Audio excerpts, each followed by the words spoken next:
Hi guys, this is Nivita. In the video la M.Sc Max Fluid Dynamics அப்படின்ற பேப்பர்ல இருக்கக்கூடிய line doublet அப்படின்ற concept தான் பார்க்க போறோம். சோ பேசிக்கா டப்லெட்னா என்னன்னு பாத்தீங்கன்னா சோர்ஸ் அப்படின ஒன்னு இருக்கு. சோர்ஸ்னா என்னன்னா ஒரு பர்టిక్యులர் பாயிண்ட்ல இருந்து fluid வெளியில வருது. சிங்க்னா என்னன்னா எல்லா fluidம் அந்த ஒரு பர்టిక్యులர் பாயிண்ட்க்குள்ள போறது. ஓகேவா? ரெண்டுத்துக்கும் இடையில இருக்குறது ரொம்ப ஸ்மால் டிஸ்டன்ஸ் d அப்படினு இருந்துச்சுனா அத தான் நம்ம வந்து டப்லெட் அப்படினு சொல்லுவோம். ஓகேவா? சோர்ஸ்க்கும் சிங்க்குக்கும் இடையில ரொம்ப சின்ன டிஸ்டன்ஸ் இருந்துச்சு அப்படினு சொன்னா அத தான் நம்ம டப்லெட்னு சொல்லுவோம். இப்போ நம்ம லைன் டப்லெட்னா என்னன்றதை பார்க்கலாம். Suppose there is a line source of strength minus m at A. இப்போ வந்து பாத்தீங்கன்னா இங்க வந்து ஒரு லைன் இருக்கு. ஓகேவா? சோ அத வந்து minus m அப்படினு எடுத்துக்கறாங்க. அதோட strength. Okay. That is a link sink of strength m and a line source of strength m at B. அதே மாதிரி ஒரு லைன் சோர்ஸ் இருக்கு. அதோட strength வந்து B அப்படினு எடுத்துக்கறோம். ஓகேவா? அந்த Bங்கற பாயிண்ட்ல வந்து m அப்படிங்கற அதோட strength எடுத்துக்கறோம். A ல வந்து -m அப்படிங்கற strengthோலயும் B ல வந்து m அப்படிங்கற strengthோ இருக்கு. If P be the fluid point chosen. இப்போ நான் வந்து P அப்படின்ற ஒரு பாயிண்ட் வந்து சூஸ் பண்ணிக்கிறேன். A, B, P all lie in the same plane of the flow. இந்த எல்லாமே இந்த A ஆ இருக்கட்டும், B ஆ இருக்கட்டும், P ஆ இருக்கட்டும் எல்லாமே வந்து சேம் பிளேன்ல தான் இருக்கு அப்படினு சொல்றாங்க. இப்போ பாருங்க O அப்படின்றது வந்து இந்த origin. ஓகேவா? OA அப்படின்றது வந்து Z1 ன்னு எடுத்துக்கறாங்க. OB வெக்டார் அப்படின்றத வந்து நம்ம Z1 plus delta Z1 அப்படின்னு எடுத்துக்கிறோம். ஏன்னா இந்த இடத்துல பாத்தீங்கன்னா இது Z1. ஓகேவா? இது வந்து ஸ்மால் டிஸ்டன்ஸ் தானே, அதனால வந்து டெல்டா Z1 ன்னு எடுத்துக்கிறோம். ஸோ அப்போ இது சொல்லும் போது Z1 plus delta Z1 ன்னு வரும். OB is equal to Z1 plus delta Z1 ன்னு வரும். அதுக்கப்புறம் OP அப்படின்றது வந்து நமக்கு Zன்னு வந்திருக்கும். சரியா? அப்புறம் இப்போ நம்ம வந்து AP ஓட வேல்யூ ஃபைண்ட் பண்ணணும் அப்படின்னு வச்சுக்கோங்களேன். AP ஓட AP வெக்டர்ன்றதை ஃபைண்ட் பண்ணனும்னா Z minus Z1 அப்படினு வரும். நம்ம நார்மலா எப்படி எழுதுவோம்? AP வெக்டர் அப்படிங்கறத OP vector minus OA வெக்டர்னு எழுதுவோமா? OP vector அப்படிங்கிறது என்னது? Z. So Z minus Z1 அப்படினு வரும். BP வெக்டர் அப்படிங்கிறது என்னது? OP வெக்டர் minus OB வெக்டர்னு வரும். OP வெக்டர் அப்படிங்கிறது Z minus of OB வெக்டர்ங்கிறது Z1 plus delta Z1 ன்னு வரும். அப்புறம் அந்த மைனஸ் உள்ள போயிடுச்சு அப்படின்னு சொன்னா Z minus Z1 minus delta Z1 அப்படின மாதிரி கிடைக்கும். ஓகேவா? சோ ஃபர்ஸ்ட் நம்ம என்ன பண்றோம் அப்படினா இந்த டயகிராமை நம்ம ரெப்ரசன்ட் பண்றோம். அதுக்கு அப்புறமேட்டு அது டிஸ்கிரிப்ஷன் பத்தி நம்ம சொல்றோம். OZ னா என்னது? OA னா என்னது? OB னா என்னது? OP னா என்னதுன்னு எடுத்துட்டு அதுல இருந்து AP யும் BP யும் கண்டுபிடிச்சு வச்சிருக்கோம். சரியா? அடுத்து பாத்தீங்க அப்படினு சொன்னா hence the complex potential at P due to the two line sources at A, B is. So A, B ல வந்து உங்களுக்கு அந்த line sources எப்படி இருக்கு அப்படின்னு பாத்தீங்கன்னா actually இங்க வந்து முன்னாடி வீடியோல வந்து நம்ம ஒரு ரிமார்க் பார்த்திருக்கோம். என்ன அப்படினா இந்த மாதிரி காம்ப்ளெக்ஸ் வெலாசிட்டி பொட்டன்ஷியலோட வேல்யூ என்னன்னு பாத்தீங்கன்னா W is equal to -m log of Z minus Z1 அப்படின்னு வரும். இதே மாதிரி நமக்கு நிறைய இருக்கு அப்படினா -m1 log of Z minus Z1 -m2 log of Z minus Z2 up to mn log of Z minus Z10 அந்த மாதிரி வரும். சரியா? சோ அதே மாதிரி இது பாக்கும்போது இந்த இடத்துல பாத்தீங்கன்னா இது வந்து ஸ்ட்ரெngth. ஓகேவா? முதல்ல நமக்கு இங்க A B அப்படினு சொல்லிட்டு ரெண்டு இருக்கு. கரெக்ட்டா? சோ அத பேஸ் பண்ணி பாக்கும்போது நமக்கு A ஓட ஸ்ட்ரெngth என்னன்னு பாத்தீங்கன்னா -m. அதனால இந்த இடத்துல -m into minus அப்படின்றத பண்ணும்போது உங்களுக்கு +m ஆயிடும். W is equal to m into log of AP ஓட வேல்யூ பாருங்க Z minus Z1 ன்னு வருது. சோ Z minus Z1 ன்னு வரும். அடுத்து B ஓட வேல்யூ பாத்தீங்கன்னா உங்களுக்கு வெறும் m தான் இருக்கு. அப்ப இதுல சப்ஸ்டிட்யூட் பண்ணும்போது -m into log of BP ஓட வேல்யூ என்னது? Z minus Z1 minus delta Z1 ன்னு வரும். பாருங்க -m of log of Z minus Z1 minus delta Z1. எல்லாருக்குமே வந்து ஒரு டவுட் வரும். என்ன அப்படினா இந்த இடத்துல எல்லா இடத்துலயுமே மைனஸ் மைனஸ் மைனஸ் தானே போட்டுட்டு போயிருக்காங்க. ஆனா இதுல மட்டும் ஸ்டார்டிங்ல மட்டும் ஏன் வந்து பிளஸ் வந்திருக்கு அப்படின்னு ஒரு டவுட் வரும். அதுக்கு தான் இப்போ நான் கிளாரிஃபை பண்ணிட்டு இருக்கேன். ஏன்னா இந்த இடத்துல -m இருக்கிறதுனால நெகட்டிவ் சிம்பிள் இருக்கிறதுனால -m வந்து இதுல சப்ஸ்டிட்யூட் பண்ணும்போது +m ஆயிடும். +m into log of Z minus Z1 ன்னு வரும். அடுத்தது இந்த இடத்துல வெறும் m இருக்கனால -m into log of இந்த இடத்துல என்னாகும்? Z minus Z1 minus delta Z1 அப்படின்றது வரும். சரியா? அடுத்தது என்ன பண்ணலாம்னா நம்ம -m காமனா வெளியில எடுக்கலாம். -m எடுத்தோம்னா என்ன வரும்? log of Z minus Z1 minus delta Z1 ன்னு வரும். இங்க -m வெளியில எடுக்கும்போது உங்களுக்கு -log of Z minus Z1 ன்னு வரும். ஓகேவா? -m வெளியில எடுத்துட்டீங்கன்னா என்ன வரும்? -log of Z minus Z1 ன்னு வரும். இப்போ மைனஸ் எம் போட்டுட்டு இந்த லாக் ரெண்டுத்துக்கும் மைனஸ் தானே இருக்கு. அப்போ என்ன பண்ணலாம், log of Z minus Z one minus delta Z one divided by Z minus Z ஒன்னு வரும். ஏன்னா மைனஸ் இருக்குல்ல, ஸோ நம்ம லாக் எடுக்கும்போது நமக்கு இந்த மாதிரி வந்திருக்கும். அடுத்தது என்ன பண்ணலாம்னா இதே நான் ரெண்டா பிரிக்கிறேன்.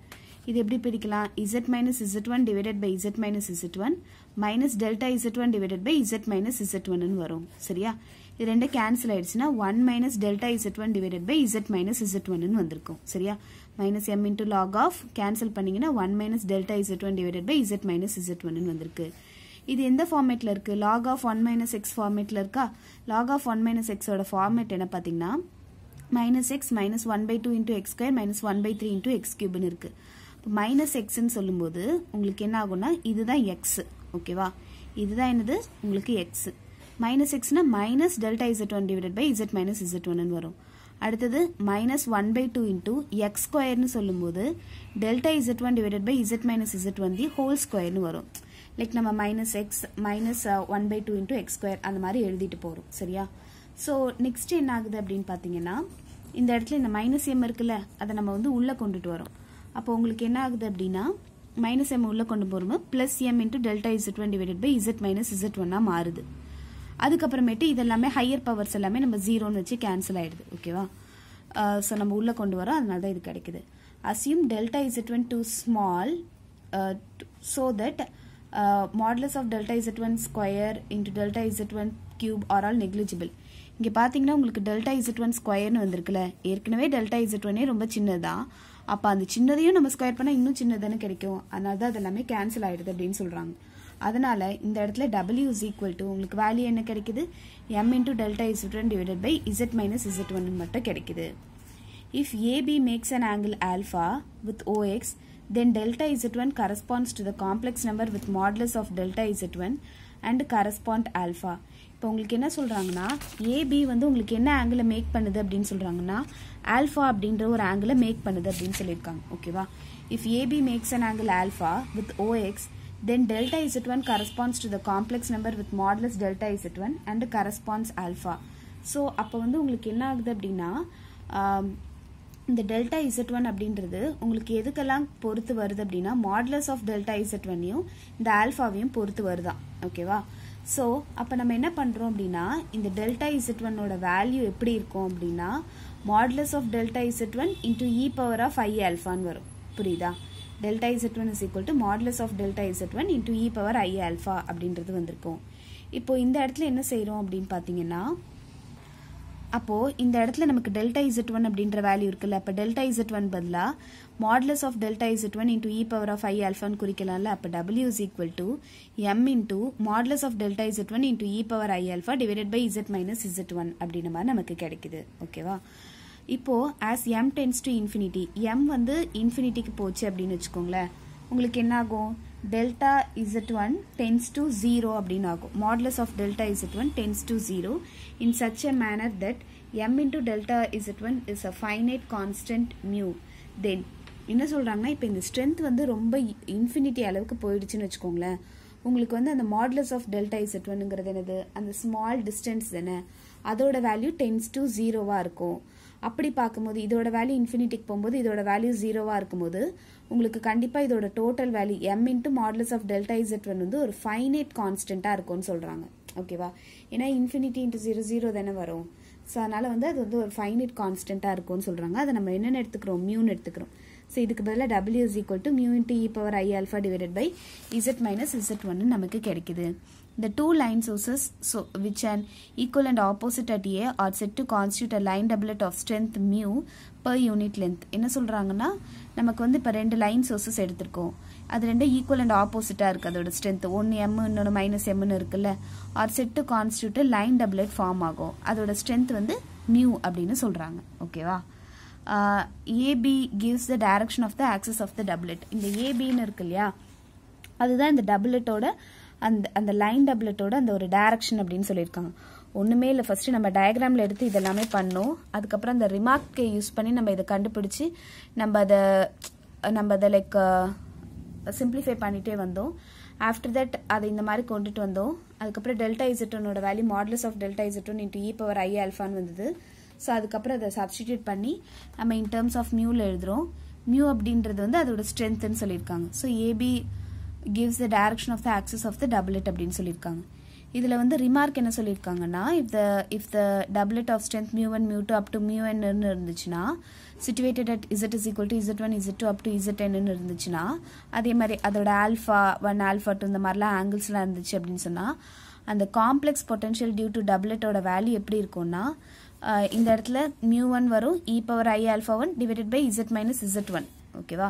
அதுக்கப்புறமேட்டு உங்களுக்கு அப்படியே அந்த 2ல வரும் mu2 e power i alpha 2 divided by z minus z2 plus up to mu1 e power i alpha n divided by z minus zn. So அந்த மாதிரி உங்களுக்கு வரும் அப்படின்னு சொல்கிறாங்க. லைக் நிறையா இருக்கும்போது ஓகேவா. சிஸ்டம் ஆஃப் அப்படிலாம் சொல்லுவாங்க இல்லையா. ஸோ அப்படி இருக்கும்போது. தேங்க்யூ ஃபார் வாட்சிங்.